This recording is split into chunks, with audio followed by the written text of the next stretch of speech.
Hello and welcome to the Hoop Heads Podcast. It's Mike Klinzing here with my co-host Jason Sunkel tonight, and we are jumping on to talk some post NBA draft, upcoming NBA free agency, a couple of trades that maybe have already happened, and some trades that may potentially happen. Who knows? It always feels like there's a lot of speculation, and then maybe not quite as much activity on the trade front. But we shall see, Jay. We shall see. All right, Mike. So I started off once again last week. I said I was going to save some of these tweets, and I've got some more for us tonight. Okay, and um we can see if you believe them or not, or we'll talk about this. So here's the first one. This one you have to guess the player. An undrafted player who averaged 5 points but made five All NBA teams, four All Star teams, won a championship, four Defensive Players of the Years, three top 10 MVP finishes, and made the Hall of Fame. This is an undrafted player. Undrafted, played averaged 5 points a game, but made five All NBA teams. 5 points a game for their career. Yes. Ben Wallace. There you go. Good job. I'm proud of you.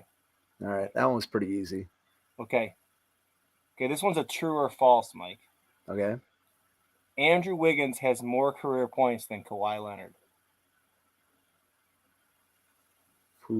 Well, I mean, Wiggins averaged 20 plus in, I think he might have been just under for a season or two in Minnesota, but he was right at 20 or above.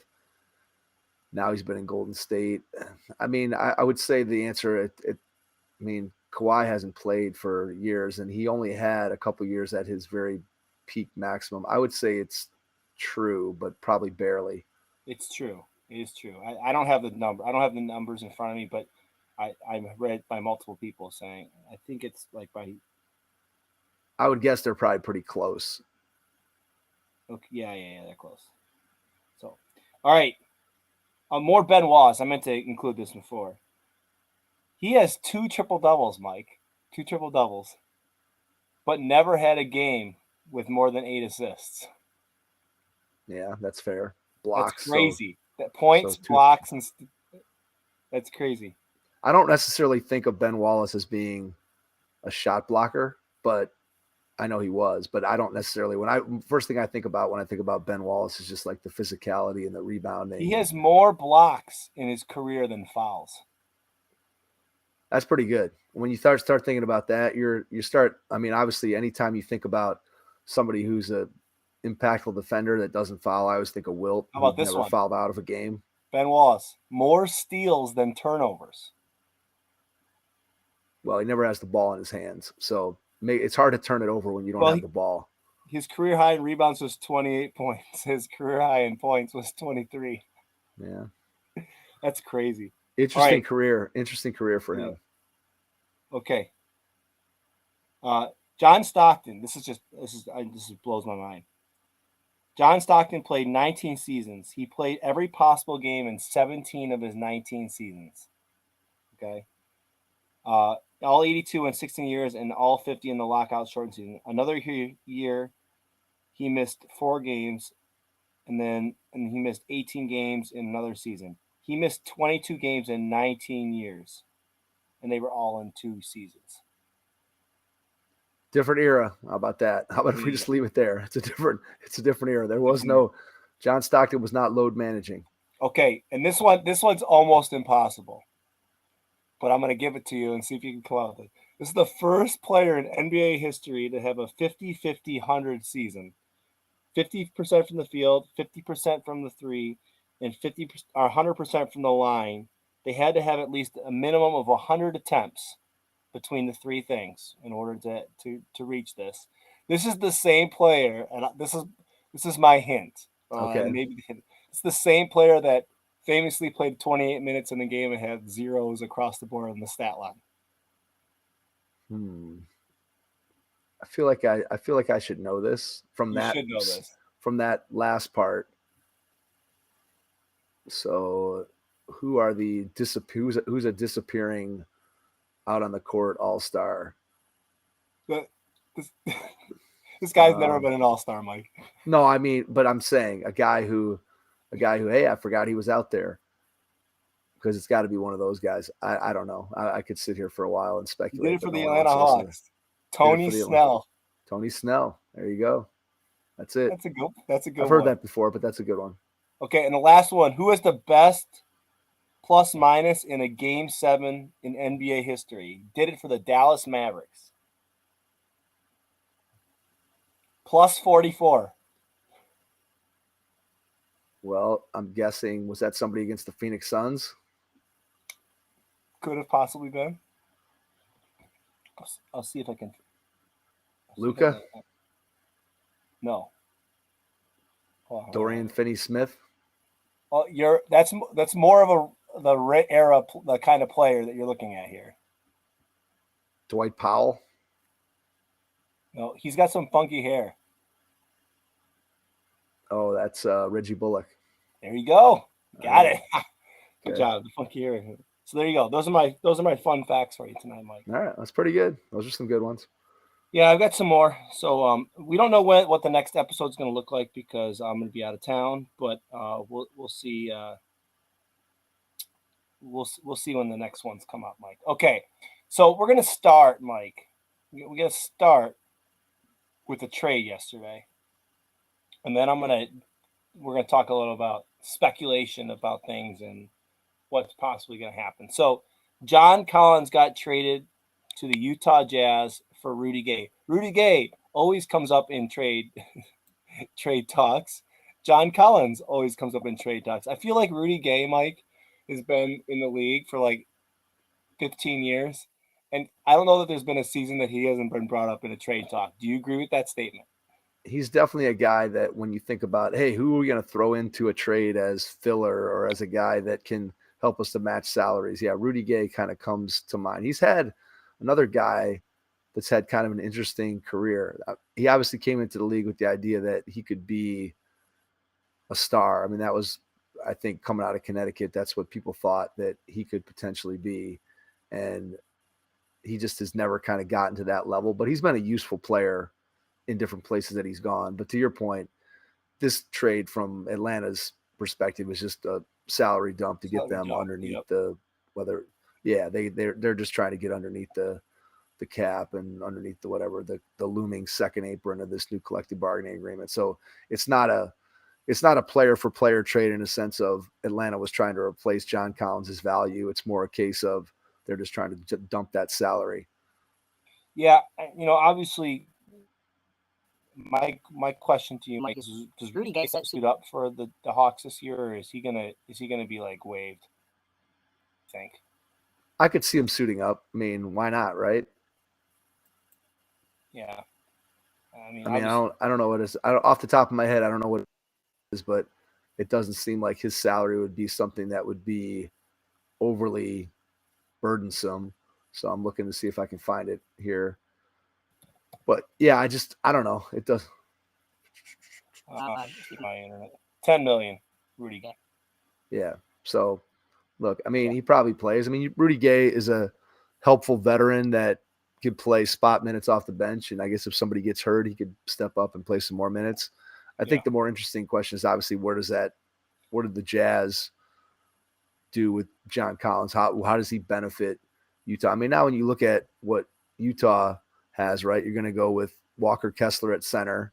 You've got Markkanen playing the power four, I guess. And then you got Collins at the 4, Markkanen at the 3, however you want to mix and match them. So that's a pretty big, long lineup. I mean, Collins hasn't shot the ball well since he hurt his hand a year or two ago. And so he's never been the same level of shooter that he was prior to that. But I will say the one thing that I keep coming back to with John Collins is the year when they went to the conference finals, he was really good and kind of embraced his role as sort of a rich man's garbage man, for lack of a better way of saying it. He did all the dirty work that team needed, which wasn't a thing that I don't think going into that playoff run, many people thought that was the kind of player that John Collins would or could be.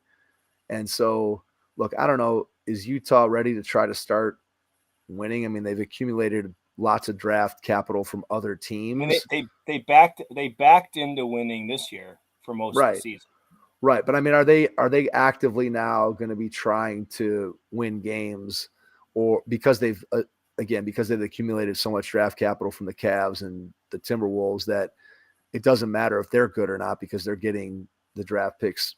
Their own draft picks aren't necessarily what they're going to build around. They have all these other picks from other teams, so maybe Yeah. he's trying to start winning. I mean, that look, Kessler exceeded expectations last year. Obviously, Markkanen exceeded expectations from when they traded Donovan Mitchell to the Cavs for him. So I think their timeline sort of got accelerated, but I don't know. It'll be interesting to see exactly what Utah does in terms of the rest of their summer when it comes to team building. Will they be a team that's going to do some more things to try to add to what they already have and try to clearly go for winning games, or are they going to go the other way? I don't know. This seems like a move you're trying to win games. Is the way I Windhurst take this. reports that Taylor Horton Tucker is opting into his $11 million deal with the Utah Jazz for next season.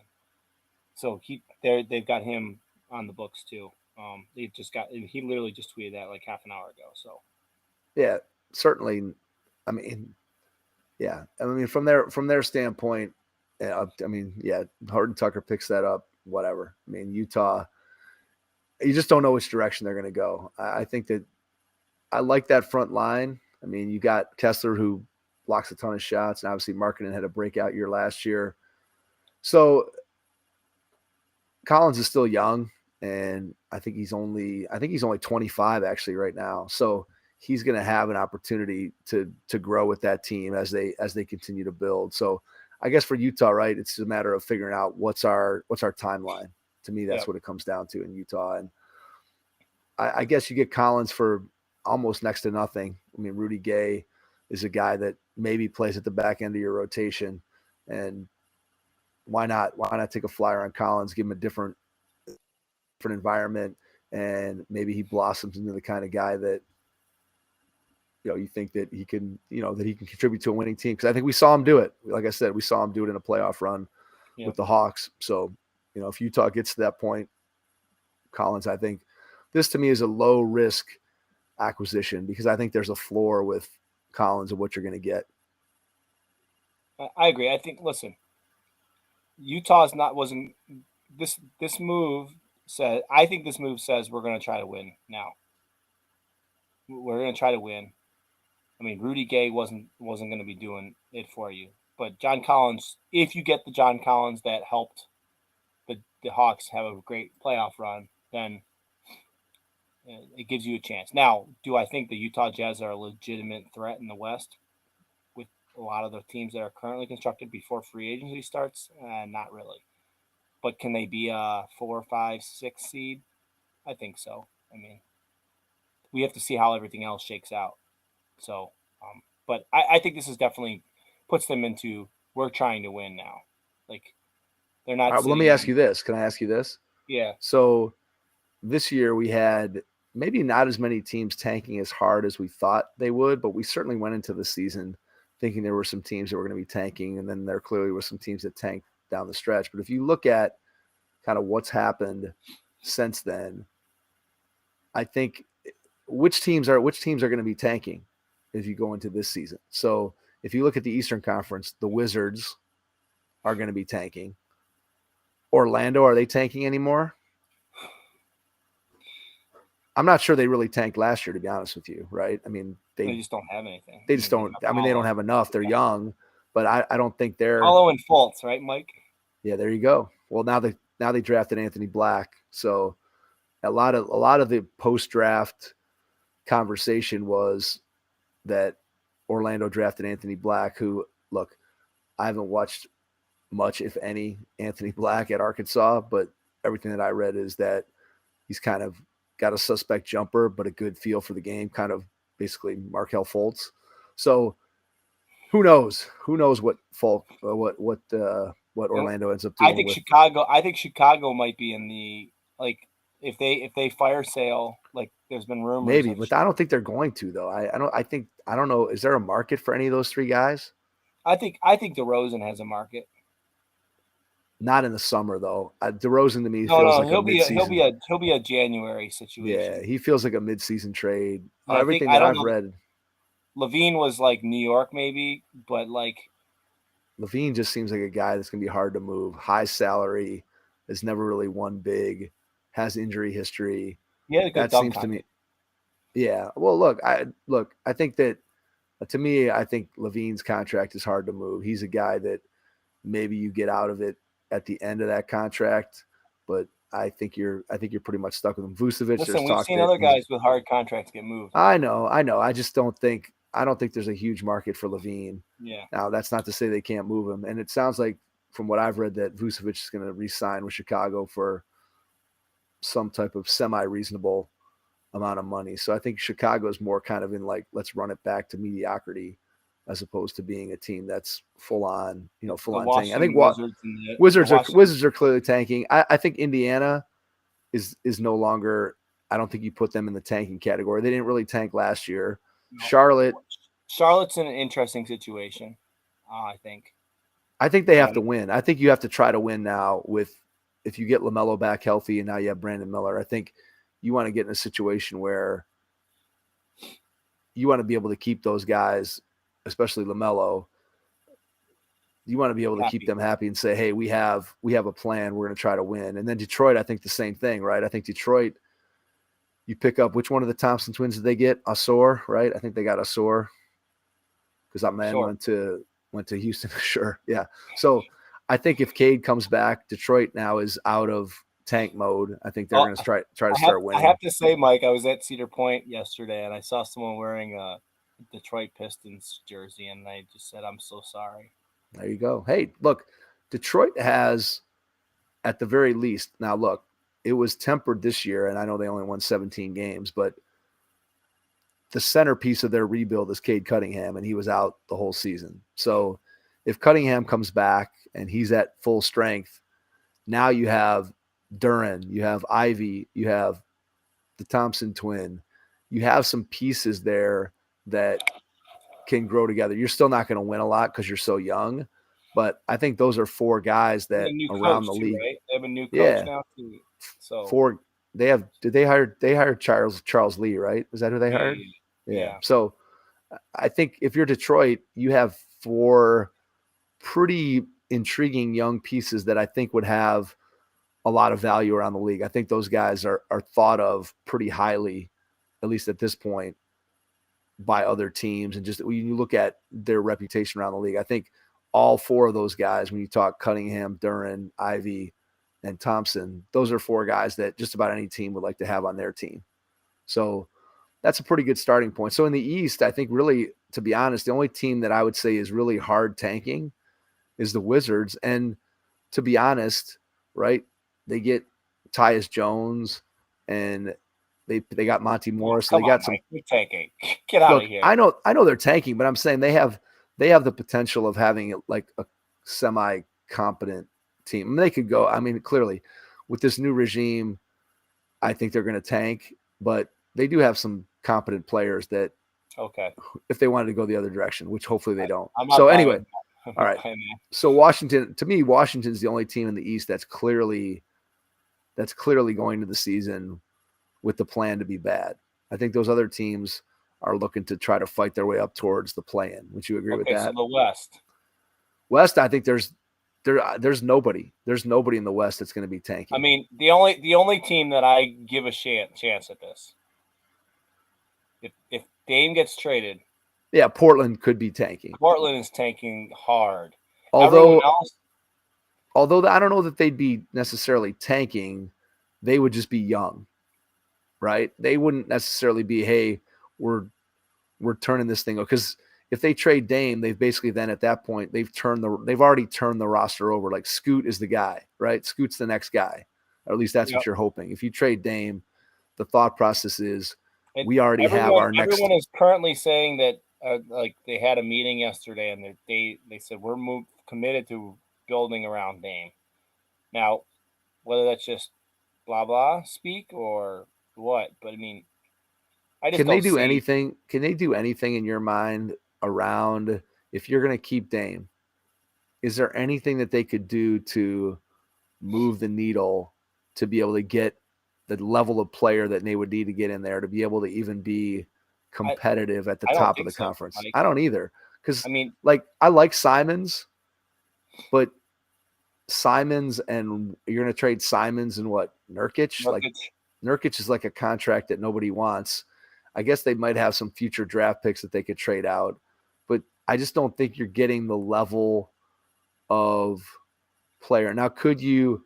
I think the one thing that's been tossed around, and I don't know if I saw it on one of the ESPN things, but to me, if the Clippers decided they wanted to get rid of Paul George, let's say, right? Paul George is a rumor, Mike, that he wants to go.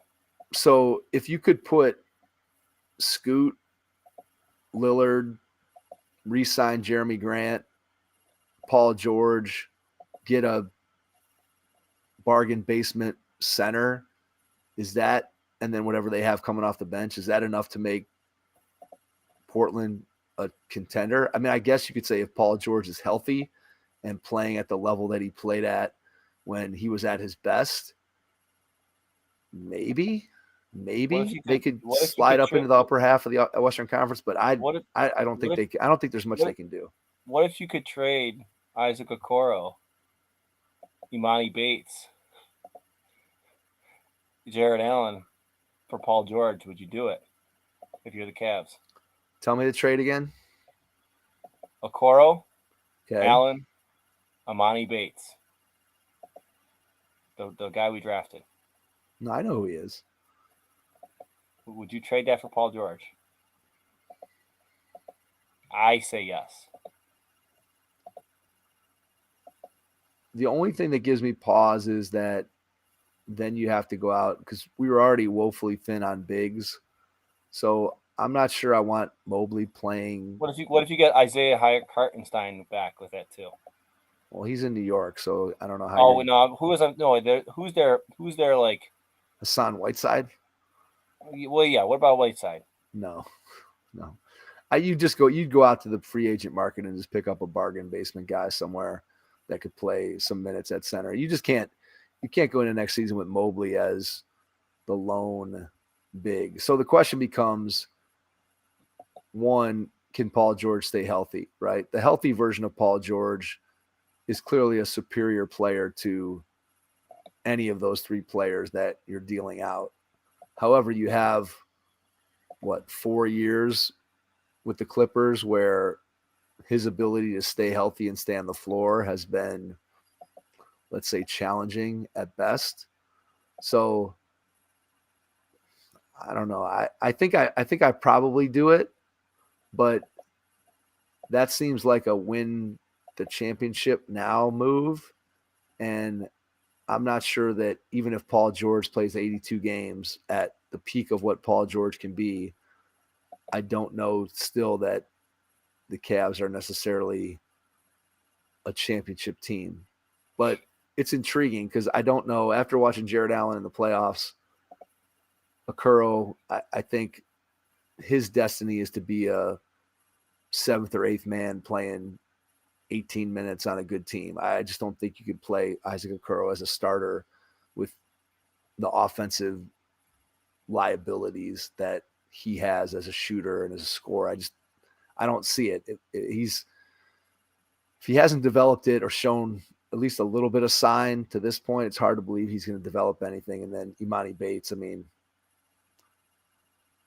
maybe when he's 14 and everybody thought he was going to be the presumptive number 1 pick in his draft class. And obviously things have gone south for him. Clearly there's talent there. And I guess if you're Portland and you rebuild there, if you're the Clippers and you're, take a chance on a guy that maybe becomes Paul George's replacement at some point. I don't know. I guess if I'm the Cavs, I guess I do it, but I'm really then sort of accelerating my timeline. It still comes down to Mobley, right? The Cavs whole thing comes down to Mobley. Yeah. Okay. Well, Mike, let me just play you the clip. Okay. So Brian Windhorst today appeared on ESPN Cleveland. Okay. And this is what he said. It's a 23-second clip. So just listen. Okay. Here we go. All right, I'm ready. I don't have a terrific feel for what the Cavs are doing. They've kept their information pretty tight. I have some speculation. There's a couple of outlandish stuff that I'm not going to say right now because I'd get in trouble. But I wish I can could tell you more, and I know I shouldn't tease you, but there's one thing out there that I heard that just look on social media in this last week and see what you see, and start going from there. So that's what Brian Windhorst said today, Mike. I've heard some outlandish things about the Cavs and their free agency. Now, this is the Brian Windhorst who last year did this and became a meme, as in he knew about the it wasn't the Mitchell trade. It was what trade was it that he knew about? Gobert, right? Gobert. Yeah. Something doesn't seem to be adding up, and him to come out and say this means that he has like some intel. Now, there's been lots of speculation today, Mike. There's been lots of speculation. Someone has even gone as far as saying LeBron's coming back. I'm not going there. And then we had people who were saying LeBron can't come back for a year anyway, so it doesn't matter. He's not coming back for a year. Someone's breadcrumbs. The breadcrumbs, Mike. Here are the breadcrumbs. Okay. Because Windhorst said, look on social media. Okay. LeBron's unhappy the Lakers aren't active in doing anything. LeBron's unhappy with Anthony Davis and is willing to trade Anthony Davis away if they can get a better player. LeBron recently demolished his home in LA and doesn't have anywhere to live for the next year. What? In LA because you didn't hear this? No. He bought this house that was built in the 1920s, 1930s, and it was that huge mansion. He ripped it completely out. It's gone. And he's remodeling. He doesn't have his mansion. He's living in some upscale apartment in LA. Okay. Instead of being in a big house. All right. There's recently been refurbishment on his house in Bath. Okay. This is the stuff that was coming on social media. Okay, but the house thing in LA is legit. Like his house is completely gone. This was reported last week. So all right, you must be really you gotta be excited, man. You gotta be you gotta be thrilled. He's coming back. Listen, I told you. No, I don't think there's any way because of Bronny playing for USC. I don't see it. I just don't see him going away from where Bronny's at. What's he gonna do? Demand a trade to Cleveland? Mike, I'm telling you, I don't see it. This is what social media stuff was talking about. No, I think, but the Paul George thing has been floating around today. That's why I asked it. As a potential trade. There's also was rumor of there was a picture yesterday. Did you see the picture of who Darius was sitting with? Yeah, I did see that with Miles Bridges. And someone said, "Please don't. We already have a hard enough time with Deshaun Watson." I saw that. All right, if you divorce Miles Bridges from the situation, which I know obviously you can't, the biggest position of need. Yeah, the biggest position of need is what Miles Bridges does, right? In the time before he got into trouble, he was really developing as a shooter. He was a guy who's physical, not necessarily a great defender, but definitely on the offensive end of the floor, he would be a huge upgrade over anything they've been able to throw on the floor in a long time. And I guess you kind of got to hold your nose if you're going to sign him, but that's never stopped any professional sports teams before. And to be honest, it doesn't stop fan bases from rooting for these guys. So yeah, that would be an interesting one. It would be interesting on a lot of levels. Yeah, from a basketball standpoint, it would be a clear plus and upgrade if they could figure out a way to make that happen. But you'd have to deal with the fallout, which again would probably last a week, and then it would come up occasionally here and there, and whatever. Be easy to ignore, I think. So I mean, I don't know, like who are the free agents, Mike? Who are the free agents? Who of the free agents would you think the Cavs legitimately? Who should they go after? Yeah, I mean, who can they afford? I mean, you're really looking at just sort of bargain basement type guys. I mean, you're not looking at anybody that you can really go after that's going to really move the needle. Find a list of people I who saw are. Derek Jones Jr. name floating. Would he excite you? No, who else? I saw like three or four names that somebody had thrown out there. T.J. Warren, Yeah, there you go. And then who else was on that list? There was like Kendrick one or Nunn, two. Yeah, I mean none of those names. Josh Richardson. Yeah, so okay. The theory of any of those guys, right? You say, wow, we get the best and they can really help us. The reality is I don't see any of those guys being a guy who is going to play or would play for the Cavs in a playoff rotation. I just now maybe because the Cavs playoff rotation was sort of anemic this year, maybe they do play if to Cleveland, but none of those names excite me in any way, shape, or form, or I don't think make the Cavs materially better. And that's really the problem with this team, right? Is what do you do? I guess, like we talked about, Jared Allen is the one piece that you could consider moving. He's on a reasonable contract. He's young. He's a guy that has value around the league. The question is, again, how much value does he have? And the Cavs just don't have really anything else that they can throw into a trade. I mean, you're looking at, okay, yeah, you could toss somebody Emoni Bates, and I guess you could toss a Okoro or Dean Wade, but that's not moving the needle to getting you a guy that is really going to make a difference, unless you're willing to take a chance on somebody like Paul George, who's been hurt for 4 seasons, it seems like, and has been really unavailable in all the most important moments in the Clippers franchise during that time. So I'm sure the Cavs are talking. I'm sure that they are, I don't know if offering Jared Allen, but I'm sure in conversations they're talking about, hey, Jared Allen is available for the right type of package.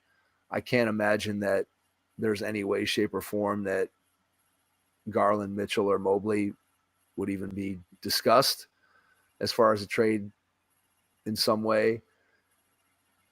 I still worry about the small backcourt in the long term, that you kind of got to figure out, hey, how do we make this work with 2 smaller guards? And so I think you really do need somebody who can play on the wing with size, that can both be an offensive and defensive player. And good luck, because that's what every team in the league is looking for. So to be able to find one of those guys on the scrap heap or in the bargain bin is pretty unlikely for the Cavs, I would have to guess. Yeah. Okay, so your take on Emoni Bates, like, does he have potential? Like, do you think he has potential, or do you think he's too much of a project and maybe, I don't want to say problem child, but he's got a lot of baggage? He's got a lot of baggage. I think, look, Is he our new Kevin Porter Jr. is my question. Like, is he going to have flashes? I'd say it was, that scenario is much more likely of an outcome than the outcome where he turns into is he going to throw reliable or a food item at an assistant coach?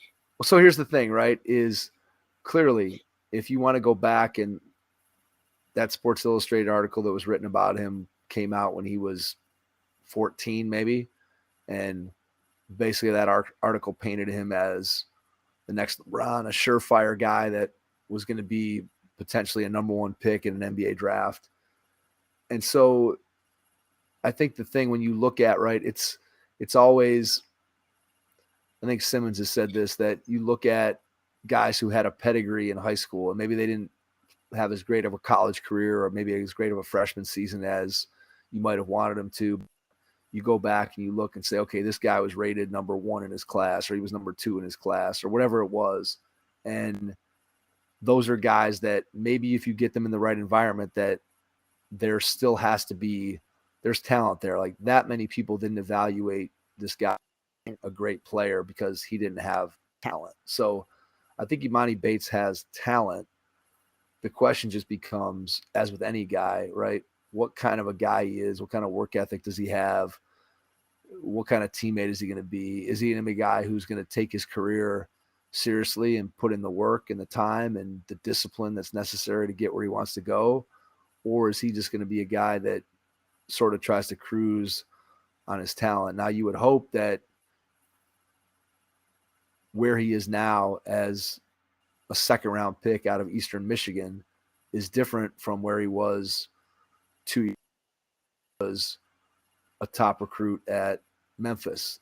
Clearly, there's been a sort of a humble, so to speak, of kind of where he is in the hierarchy. But, I don't know.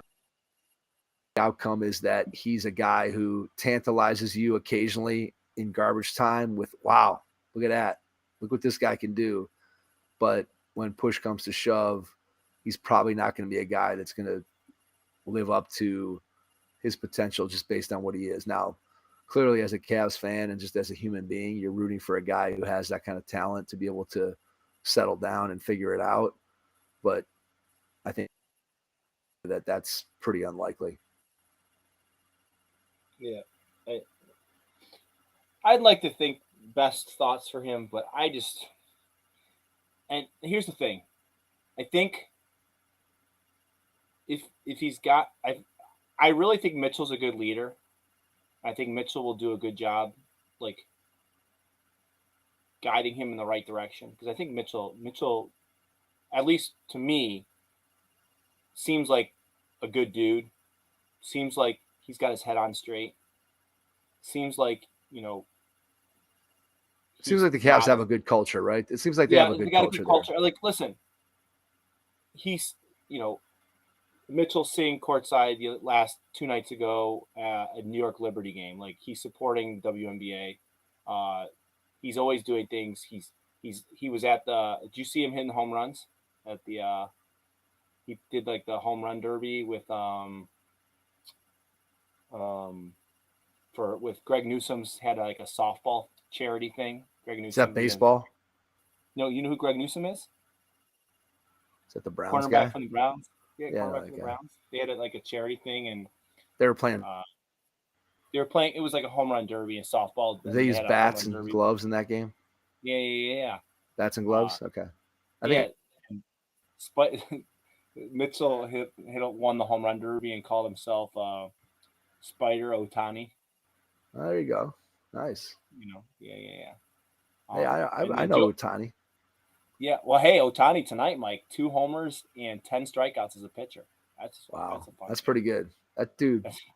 It's too bad baseball's not popular anymore because that dude would be off the charts. I mean, really would. What he's doing, when I think about what he's doing on the baseball field, and I think about what I was 10 years old in 1980, if he were doing that, I mean, it's crazy that basically he's completely unknown to the youth of America. Let's put it that way.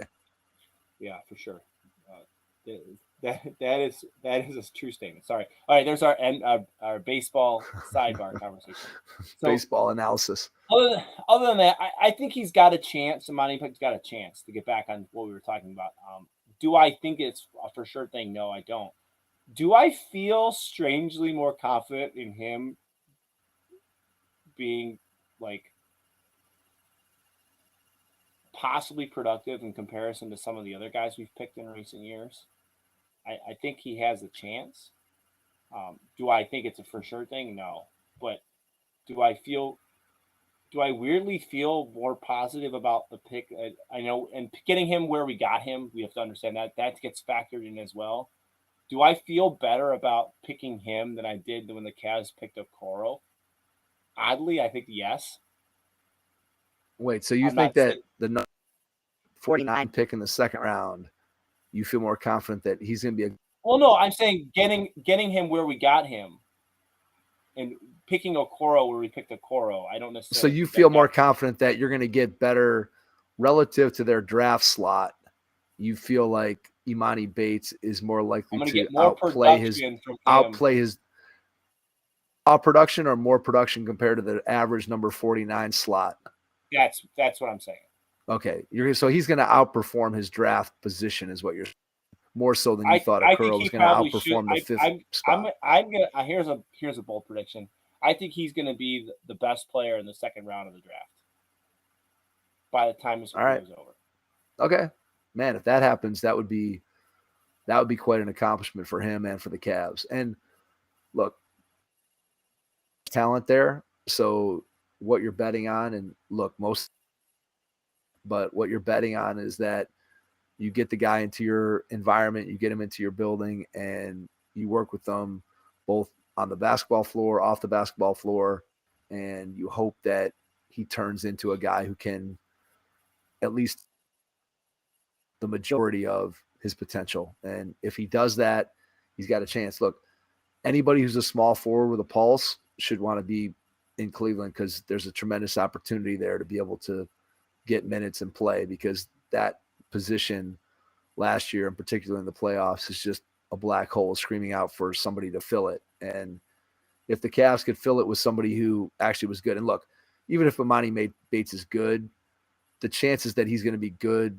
enough to contribute as a playoff player in his first season is highly unlikely. It's much more likely that you're talking 2, 3, 4 years down the road that this guy develops into the type of player that you're kind of highly unlikely that a second round rookie is Cavs play the next season of the playoffs, that he's going to be the guy that swings the series and now all of a sudden the Cavs are going to win because of Emoni Bates. But look, it's fun to speculate. I think part of what's interesting about Emoni Bates is you and I have heard of him, so we could go through the second round of the draft, and I mean, I don't even know how many guys I could name in the draft that I've actually seen play 1 minute of basketball. So at least Emoni Bates I've heard of and known about. And so I think that's part of the intrigue with him, is that, hey, here's a guy we heard about that we drafted in the second round. So maybe there's a chance that he's good. I hope he is, but again, I wouldn't bet on it. Yeah, I'm looking at the second round, Mike.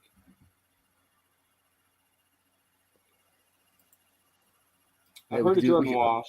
We could do the second round. We can do the second round shuffle here. I've heard of Keontae Johnson. Okay. He's the guy who had the heart thing for Florida State. Okay. I'm just going through I'm just trying to buzz through the names here. I've only had the first initial and the last name, and there's not too many of them I can tell you who they are. It is what it is. Yeah. All right. I don't have anything else of that. We don't need to sit here. Yeah, let's. Anything else, Mike? I mean, all right. Does Dame get traded? Bottom line, does he get traded? No, I don't think. I think he gets traded. It's midseason.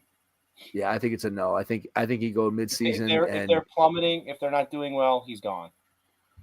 Well, and then you find out what either way, right? You find out what's maybe, and that says to Dame, "Hey, I want to stay." Maybe Scoot is great, and that says to the Trailblazers, "Hey, let's deal Dame, get a bunch of the NBA. let's get there, and now we build around Scoot. Maybe Scoot's terrible, and then Dame demands out. Who knows? There's a lot of different ways you can go, but I think there's more likely to be a market for him mid-season than there is right now. I just think that right now there's just not a lot of teams that can for him because of the salary matching and everything else that has to go into it. I think there's probably going to be more teams that would jump into the fray mid-season than there will be now, but I don't know. I guess it remains to be seen. I think he's going to be on the Trailblazers come training camp time. Fall. Yep. All right, and then there's one more piece of news, Mike. All right, the free agent signing today. Agent signing today. Ryan Seacrest is replacing Pat Sajak on Wheel of Fortune next year. Oh, really? All right. Is Vanna White still on? She is still on. She is? All right. There you go. When was the last time you watched Wheel of Fortune? Well, Mike, I have some sad news for you. Today? I cut the cord. I don't have YouTube. I got rid of YouTube TV. I'm the only one in the family that's been watching it consistently. And I was done paying $75 a month for it. YouTube TV, lower your prices. Okay? I liked everything about you when I first got you. You got too expensive. So now I'm just watching things on Netflix, and I don't know. I, I guess I'm putting this out in the podcast here. I still use my dad's password for sports stuff, but that's about Okay. it. But I think, let's see, I cut the cord. I think the last time I watched Wheel of Fortune, I liked when they did the Celebrity Wheel of Fortune, and I enjoyed Okay. watching that because they were really dumb. I enjoyed watching this. Compared to normal game show contestants, And right? I will say, I TikTok every once in a while I get a good what are these what are these people doing on Wheel of Fortune, like funny ones, like there's I get Family Feud more than anything on the TikTok, but Okay. I get Wheel of Fortune ones every once in a while. I was a religious Jeopardy guy. And I once Trebek died, I was out pretty much. All right. Well, there you go. I don't remember the last time I watched Wheel of Fortune. I may have accidentally seen it like at my in-laws' house 20 years ago. But other than that, I used to watch Wheel of Fortune all the time. Mike, did you ever watch Judge Judy? Did you ever watch Judge Judy? I mean, I'm sure. I highly doubt I ever sat through an entire episode of Judge Judy on purpose. I'm a huge Judge Judy fan. Mike. Judge Judy has been on a TV somewhere in my vicinity, but I don't think I'm a huge episode. I love Judge Judy. She just makes okay. Well, see, there you go. She I understand cutting the cord. Yeah, I can understand cutting the cord. I only for sports, and I don't think anybody else really cares or would watch it. We would just whatever go with. Yeah, here's the rub though. Like, I got to figure out. There's got to be a way for me to get I got to get like an antenna or something, because I got to be able to watch my stuff. Like, and that's you got to be able to watch. Yeah, you got to be able to watch Browns games, right? I go to my dad's and watch the Browns games all the time. Okay. So we watch them together. We yell at the TV together, and okay. I bring my kids along and they play while we're watching, and then they're like, "Oh, the Browns are losing again," and I'm like, "Yes, thank you guys, thank you." So no, I'm not worried about the Browns. And you can actually watch the Browns on the NFL app. You don't have to log in. You can watch it on the NFL app, the local game, whatever it's being shown on local, you can watch it on the NFL app. So I'm not worried about the Browns games. I'm worried about Survivor. I'm worried about Big Brother, and I'm worried about like those kinds of shows that I watch. I know you don't watch, and you watch Survivor, but Survivor's the only show that I watch. That's the only TV show that's the only TV show I watch. I don't have anything else that's on my docket. So I'm just gonna watch Netflix. I have Netflix. I have Disney Plus, and that'll get me through it. You got plenty of stuff to go through it a million times and check out all the different things they have. That's what we do at our house. Then people argue, and then whatever comes on, they all comes on. So it doesn't matter. It doesn't matter who wins the battle as soon as the show starts. Everybody's transfixed. I'm excited, Mike. Did you see they're releasing? I think it's tomorrow. The American Gladiators documentary. I'm gonna watch that. Okay. Did you watch American Gladiators? I watched some Gladiators back in the day. I was not a religious American Gladiators person, but I watched it some. So I'm gonna watch that. I'm excited to watch that. All right. There you go. Yeah, trying to carve out any time to watch any of this stuff is tough. So anyway, all right. I don't think there's anything else really right now that we need to hit on. We will continue to keep our eyes on the rumor mill and what actually comes down in free agency as we move forward here. And if the Mike, I'm gonna pledge to you, if the Cavs do something outlandish as playing winners, I will go sit in my car and we will podcast from my car. All right, sounds like a plan. We'll make it. I'll be here on our normal Tuesday night / Wednesday morning, but you will not, and then I'll be in Chicago at a time when you're returning home for some AAUs. Try to make it happen. Maybe if something happens that's big but not too big, and I'll do a little Han Solo, or maybe we'll just have to wait and see. Maybe the Cavs will make a Star Wars reference for you guys at home. That is. How old is Harrison Ford now? 82. He's Indy, baby. I don't know. He's it. back. He's back. He's playing Back Indy. as Indy. You going to go see that movie? I want to get back from Maine. We'll go with my dad. Listen, listeners out there, you go to Applebee's. You spend $35 at Applebee's with your family, which if you have a family of 6 like myself, it's very easy to spend $35 at Applebee's or any restaurant for that matter. You get a free ticket to Indiana Jones and the Dial of Destiny. Really? There you go. How Yeah. about that? And Insider. if you spend Todd. if you spend $70, and it does include alcohol. I did not have alcohol, but it does include alcohol. If you spend $70, you can get 2 free tickets. We were at $58, and if I would have, I was like, I probably could have spent $12 more. And it would have been cheaper than a movie. Kids eating, man. What do they eat? $58. How are you getting out with 6 people at Applebee's for $58? Well, 3 kids meals. Abby just pinches off of their food. Okay. We had half price appetizers, 2 of them, and then Molly and I got the 2 for $20, which comes with an additional appetizer and then 2 entrees, and then we drink water. We don't. Look at you, man. That's impressive, man. You ever heard of that show, Extreme Cheapskates? Oh, the extreme couponing. Getting under at Applebee's with a family of 6. That's impressive, man. You might have to qualify. You should send in a tape. I don't think. Listen, we didn't go. It was for Jake's half birthday because we celebrate half birthdays over here. Okay, and there you go. Half birthday. We didn't man. have. That's a big one. We just happened to be half price. It would have been cheaper because if we wouldn't have had half price appetizers, we probably wouldn't have gotten the extra appetizers because they were half price. I was like, oh, it's his birthday. It's half birthday. Let's get some half price appetizers. That's it. We really got off the rails the last. We're completely. I think it's time for us to end. We can just continue the conversation after we finish this so no one else has to listen to it. All right. Thanks for checking out this NBA edition of If anything exciting happens with the Cleveland Cavaliers, we will probably jump on for an emergency pod. Otherwise, we will catch you sometime next week in some form. Who knows? And somewhere in the neighborhood? Yeah, somewhere in the neighborhood. In the meantime, be sure to check out all of our regularly scheduled. That's an Applebee's logo, by the way. Yes, that is. You're 100 right. So we had Austin Newton from Berea College go yesterday, and then coming up at the end of the week, we have Jacob Flegel, assistant men's basketball coach at Emory. So check those 2 out for this week, and otherwise, we will catch you on our next episode. Thanks.